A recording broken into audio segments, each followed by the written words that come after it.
Hi friends, ಎಲ್ಲರಿಗೂ ನಮಸ್ಕಾರ. ಹೇಗಿದ್ದೀರಾ friends? I hope you all doing good.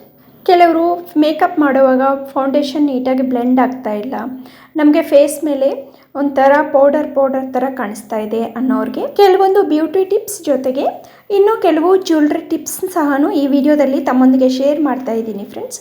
So ಈ ವಿಡಿಯೋ ನಿಮಗೆ ಖಂಡಿತ ಯೂಸ್ ಆಗುತ್ತೆ. ವಿಡಿಯೋನ ಸ್ಕಿಪ್ ಮಾಡದೆ ಕೊನೆವರೆಗೂ ನೋಡಿ. ಅದೇ ರೀತಿ ವಿಡಿಯೋ ನಿಮಗೆ ಇಷ್ಟ ಆದಲ್ಲಿ ಪ್ಲೀಸ್ ಒಂದು ಲೈಕ್ ಕೊಡೋದು ಮಾತ್ರ ಮರಿಬೇಡಿ. Come friends, let start the video. Makeup ಸರಿಯಾಗಿ ಬರೋದೇ ಇಲ್ಲ, ಎಷ್ಟು ನೀಟಾಗಿ ಫೌಂಡೇಶನ್ ಹಾಕಿದ್ರೂ ಮೇಕಪ್ ನೀಟಾಗಿ ಬ್ಲೆಂಡ್ ಆಗೋಲ್ಲ ಅನ್ನೋರಿಗೆ ಈ ಟಿಪ್ ಚೆನ್ನಾಗಿ ಯೂಸ್ ಆಗುತ್ತೆ. ಇಲ್ಲಿ ತೋರಿಸ್ತಾ ಇರೋದು ಕೊಕೊನಟ್ ಆಯಿಲ್ ಫ್ರೆಂಡ್ಸ್. ಈ ಕೊಕೊನಟ್ ಆಯಿಲ್ನು ನಾವು ಮೇಕಪ್ ಹಾಕೋಕ್ಕಿಂತ ಮುಂಚೆ ಒಂದು ಡ್ರಾಪ್ ಅಷ್ಟು ತಗೊಂಡು ಈ ರೀತಿ ಮುಖ ಎಲ್ಲ ಸ್ಪ್ರೆಡ್ ಮಾಡಿಬಿಟ್ಟು ಆಮೇಲೆ ನಾವು ಪ್ರೈಮರ್ನ ಹಚ್ಚಿದ ನಂತರ ನಾವು ಫೌಂಡೇಶನ್ ಹಾಕೋದ್ರಿಂದ ಮೇಕಪ್ ಲುಕ್ ತುಂಬ ಚೆನ್ನಾಗಿ ಕಾಣಿಸುತ್ತೆ. ನಾವು ನ್ಯಾಚುರಲ್ ಆಗಿ ಮೇಕಪ್ ಮಾಡ್ದಂಗೆ ಇರುತ್ತೆ ಫ್ರೆಂಡ್ಸ್.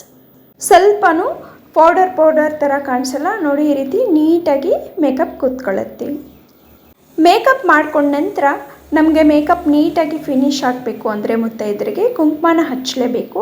ಕುಂಕುಮ ಜಾಸ್ತಿ ಹೊತ್ತು ಸ್ಟಿಕ್ ಆಗಬೇಕು ಅಂದರೆ ಹಣೆ ಮೇಲೆ ಈ ರೀತಿ ಸ್ವಲ್ಪ ಲಿಪ್ ಬಾಮ್ನ ನಾವು ಹಣೆ ಮೇಲೆ ಇಟ್ಟು ಆ ಲಿಪ್ ಬಾಮ್ ಮೇಲೆ ಕುಂಕುಮನ ಇಡೋದ್ರಿಂದ ಕುಂಕುಮ ನೀಟಾಗಿ ಸ್ಟಿಕ್ ಆಗುತ್ತೆ. ನಾವು ಮೇಕಪ್ ರಿಮೂವ್ ಮಾಡೋವರೆಗೂ ಸಹ ಕುಂಕುಮ ಹಾಗೆ ನಾವು ಸ್ಟಾರ್ಟಿಂಗಲ್ಲಿ ಯಾವ ರೀತಿ ಇಟ್ಟಿರ್ತೀವೋ ಅದೇ ರೀತಿ ಸ್ಟಿಕ್ ಆಗಿರುತ್ತೆ. ಕುಂಕುಮನ ನಾವು ಬಿಂದಿ ಇಡ್ತೀವಲ್ಲ ಫ್ರೆಂಡ್ಸ್, ಆ ಬಿಂದಿ ಕೆಳಗಡೆ ಬೇಕಾದರೂ ಇಟ್ಕೋಬೋದು, ಇಲ್ಲ ಬಿಂದಿ ಮೇಲೆ ಸ್ವಲ್ಪ ಸ್ಪೇಸ್ ಬಿಟ್ಟು ಆಮೇಲೆ ಬೇಕಾದರೂ ಇಟ್ಕೋಬೋದು. ನನಗೆ ಯಾವಾಗಲೇ ಆಗಲಿ ಬಿಂದಿ ಮೇಲೆ ಇಟ್ಟು ರೂಢಿ. ಸೊ ನಾನು ಬಿಂದಿ ಮೇಲೆ ಸ್ವಲ್ಪ ಸ್ಪೇಸ್ ಬಿಟ್ಟು ಇಟ್ಕೊಂಡಿದ್ದೀನಿ. ನಂತರ ಪಾಪಡಿ ಹತ್ರ ಸ್ವಲ್ಪ ಲಿಪ್ ಬಾಮ್ ಹಚ್ಚಿ ಕುಂಕುಮನ ಇಟ್ಕೊತಾ ಇದ್ದೀನಿ. ಇಲ್ಲಿ ತೋರಿಸ್ದಂಗೆ ಇಲ್ಲಿ ಯಾವ ರೀತಿ ಇದೆಯೋ ಅದೇ ರೀತಿ ನಾವು ಮೇಕಪ್ ರಿಮೂವ್ ಮಾಡುವವರೆಗೂ ಸಹ ಕುಂಕುಮ ನೀಟಾಗಿ ಸ್ಟಿಕ್ ಆಗುತ್ತೆ. ಈಗ ನಾನು ಜ್ಯುವೆಲ್ರಿ ಟಿಪ್ನ ತೋರಿಸ್ಕೊಡ್ತಾ ಇದ್ದೀನಿ ಫ್ರೆಂಡ್ಸ್. ಈ ರೀತಿ ನಾವು ದಪ್ಪ ಇರುವಂತಹ ಇಯರಿಂಗ್ಸ್ ಇಡೋವಾಗ, ಇಲ್ಲ ನಾವು ಮಕ್ಕಳಿಗೆ ಫಂಕ್ಷನ್ಸ್ಗೆ ಗೋಲ್ಡ್ ಚೈನ್ ಹಾಕೋವಾಗ ತುಂಬ ಹುಷಾರಾಗಿರಬೇಕು. ಯಾಕಂದರೆ ಮಕ್ಕಳು ಅಷ್ಟು ಜವಾಬ್ದಾರಿಯಾಗಿ ನೋಡ್ಕೊಳ್ಳಲ್ಲ, ಮಿಸ್ ಮಾಡೋ ಸಾಧ್ಯತೆ ಇರುತ್ತೆ. ಸೊ ಆವಾಗ ನಾನು ಇಲ್ಲಿ ತೋರಿಸೋ ಥರ ಒಂದು ಟಿಪ್ನ ಯೂಸ್ ಮಾಡಿ ಚೈನ್ಗೆ ನಿಮಗೆ ಈ ಮಕ್ಕಳು ಎಷ್ಟೇ ಆಟ ಆಡಿದ್ರು ಕಿತ್ತಿದ್ರು ಸಹ ಗೋಲ್ಡ್ ಚೈನ್ ರಿಮೂವ್ ಆಗಲ್ಲ, ಸೇಫ್ಟಿಯಾಗಿರುತ್ತೆ. ಮೊದಲು ನಾವು ಕಿವಿ ವಾಲೆಗೆ ಬಟನ್ಸ್ನ ಪ್ರಿಪೇರ್ ಮಾಡೋಣ ಬನ್ನಿ ಫ್ರೆಂಡ್ಸ್. ಈ ರೀತಿ ಸಾಫ್ಟ್ ಆಗಿರುವಂತಹ ಸ್ಪಾಂಜಿ ಪೇಪರ್ನ ತಗೊಳ್ಳಿ. ಬಟನ್ಸ್ ಹಾಕಿದ್ರೆ ಕೆಲವರಿಗೆ ಇಚ್ಚಿಂಗ್ ಬರೋದು, ಗಾಯ ಆಗೋದು ಆಗುತ್ತೆ. ಈ ರೀತಿ ಸಾಫ್ಟ್ ಆಗಿರುವಂತಹ ಪೇಪರಲ್ಲಿ ನಾವು ಬಟನ್ಸ್ ಥರ ಮಾಡಿಕೊಂಡ್ರೆ ನಮಗೆ ಗಾಯ ಆಗೋದಿಲ್ಲ, ನಮಗೆ ಯೂಸ್ ಮಾಡಿದಾಗ ಸಹ ಆರಾಮಾಗಿರುತ್ತೆ. ನೋಡಿ ಫ್ರೆಂಡ್ಸ್, ಈ ರೀತಿ ಡಬಲ್ ನಾವು ಬಟನ್ಸ್ ಸಹ ಯೂಸ್ ಮಾಡಬೇಕಾದ ಅವಶ್ಯಕತೆ ಇರಲ್ಲ. ಈ ರೀತಿ ಡಬಲ್ ನಾವು ಯೂಸ್ ಮಾಡಿದ್ರೆ ಬಟನ್ಸು ನಮ್ಮ ಕಿವಿ ಗಾಯ ಆಗುತ್ತೆ, ನಮಗೆ ಆ ಇಯರಿಂಗ್ಸ್ ವೇರ್ ಮಾಡಿದಾಗ ಕಂಫರ್ಟ್ನೆಸ್ ಅನ್ನೋದಿರೋದಿಲ್ಲ. ಅದ್ರ ಬದಲು ಈ ರೀತಿ ನಾವು ಸ್ಪಾಂಜ್ ಆಗಿರುವಂತಹ ಪೇಪರನ್ನು ಈ ರೀತಿ ಬಟನ್ಸ್ ಅಳತೆಗೆ ಕಟ್ ಮಾಡಿಕೊಂಡು ಇಯರಿಂಗ್ಸ್ ಕೆಳಗಡೆ ಯೂಸ್ ಮಾಡೋದ್ರಿಂದ ಒಂದೇ ನಾವು ಸ್ಪಾಂಜ್ ಪೇಪರ್ನ ಯೂಸ್ ಮಾಡ್ಬೋದು. ಪ್ಲಸ್ ಸಾಫ್ಟಾಗಿರುತ್ತೆ, ನಮಗೆ ವೇರ್ ಮಾಡಿದ್ರೂ ಸಹ ಕಿವಿ ವಾಲೆ ವೇರ್ ಮಾಡ್ದಂಗೆ ಇರಲ್ಲ ಫ್ರೆಂಡ್ಸ್, ಅಷ್ಟು ಆರಾಮಾಗಿ ಅನಿಸುತ್ತೆ. ನಾನು ಇಲ್ಲಿ ತೋರಿಸೋ ಥರ ನೀಟಾಗಿ ಬಟನ್ ಇಟ್ಬಿಟ್ಟು ಆ ಬಟನ್ ಅಳತೆಗೆ ಈ ಸಾಫ್ಟ್ ಪೇಪರ್ನ ಕಟ್ ಮಾಡ್ಕೊಳ್ಳಿ. ಈಗ ಇದನ್ನು ನಾವು ಕಟ್ ಮಾಡಿದ ನಂತರ ಒಂದು ಸೂಜಿನ ತಗೊಂಡು ಮಿಡಲಲ್ಲಿ ಒಂದು ಹೋಲ್ ಮಾಡ್ಕೋಬೇಕಾಗುತ್ತೆ.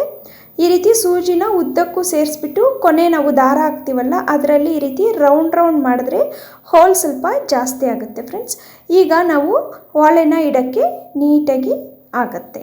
ನೋಡಿ ಫ್ರೆಂಡ್ಸ್, ಇಲ್ಲಿ ತೋರಿಸೋ ಥರ ನೀಟಾಗಿ ನಾವು ಈ ಸ್ಪಾಂಜನ್ನು ಇಟ್ಬಿಟ್ಟು ತಿರುಪಾನ ಇಟ್ಬಿಟ್ರೆ ನಮಗೆ ಕಿವಿಯಲ್ಲಿ ಒಂದು ನೋವು ಸ್ವಲ್ಪನೂ ಇರೋದಿಲ್ಲ.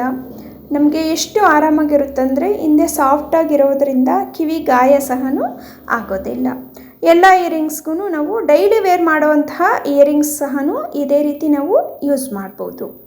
ಚಿಕ್ಕ ಮಕ್ಕಳಿಗೆ ಸಹ ಇಯರಿಂಗ್ಸ್ಗೆ ನಾವು ಬಟನ್ನ ಇಟ್ಟರೆ ಅಷ್ಟು ಕಂಫರ್ಟಾಗಿ ಫೀಲ್ ಆಗಲ್ಲ. ಈ ರೀತಿ ಸ್ಪಾಂಜನ್ನು ನಾವು ಇಟ್ಟರೆ ಅವರು ಸಹ ಆರಾಮಾಗಿ ಇಯರಿಂಗ್ಸ್ನ ವೇರ್ ಮಾಡ್ತಾರೆ.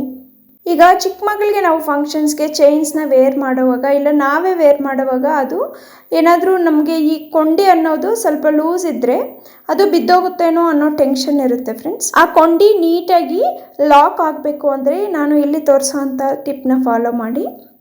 ಈ ಕೊಂಡಿಗೆ ಆರ್ಟಿಫಿಷಿಯಲ್ ಜ್ಯುವೆಲ್ರಿ ಇರುತ್ತಲ್ಲ ಫ್ರೆಂಡ್ಸ್, ಆ ಆರ್ಟಿಫಿಷಿಯಲ್ ಜ್ಯುವೆಲ್ರಿ ಹಿಂದೆ ನಮಗೆ ಪ್ಲಾಸ್ಟಿಕ್ ತಿರುಪ ಕೊಟ್ಟಿರ್ತಾರೆ, ಅದನ್ನು ತೆಗೆದುಬಿಟ್ಟು ನಾವು ಕೊಂಡಿನ ಚೈನ್ಗೆ ಲಾಕ್ ಮಾಡಿಬಿಟ್ಟು ಲಾಕ್ ಮಾಡಿದ ನಂತರ ನಾವು ಈ ಆರ್ಟಿಫಿಷಿಯಲ್ ಜ್ಯುವೆಲ್ರಿ ತಿರುಪೆನ ಆ ಲಾಕ್ ಮಾಡಿರುವಂತಹ ಕೊಂಡಿಗೆ ಇಟ್ಬಿಟ್ರೆ ನೀಟಾಗಿ ಲಾಕ್ ಆಗುತ್ತೆ. ನಾವು ಎಷ್ಟೇ ಕಿತ್ತಿದ್ರೂ ಸಹ ಅದು ಬರೋದಿಲ್ಲ.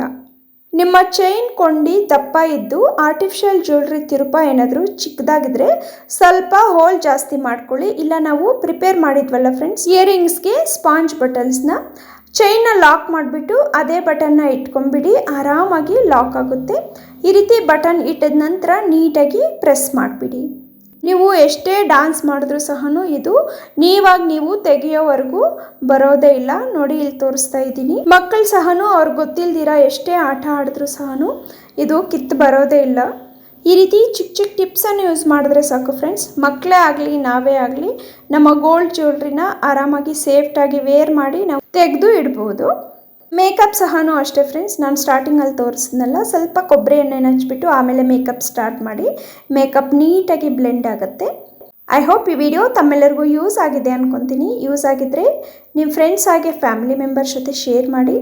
ಈ ವಿಡಿಯೋ ನಿಮಗೆ ಇಷ್ಟ ಆಗಿದ್ದರೆ ಪ್ಲೀಸ್ ಒಂದು ಲೈಕ್ ಕೊಡೋದು ಮಾತ್ರ ಮರಿಬೇಡಿ. ಇಂತಹ ಮತ್ತಷ್ಟು ಈಸಿ ಟಿಪ್ಸ್ಗೋಸ್ಕರ ಪ್ಲೀಸ್ ನಮ್ಮ ಚಾನಲನ್ನು ಸಬ್ಸ್ಕ್ರೈಬ್ ಮಾಡ್ಕೊಳ್ಳಿ. Always keep smiling, stay healthy and stay happy. Thank you for watching.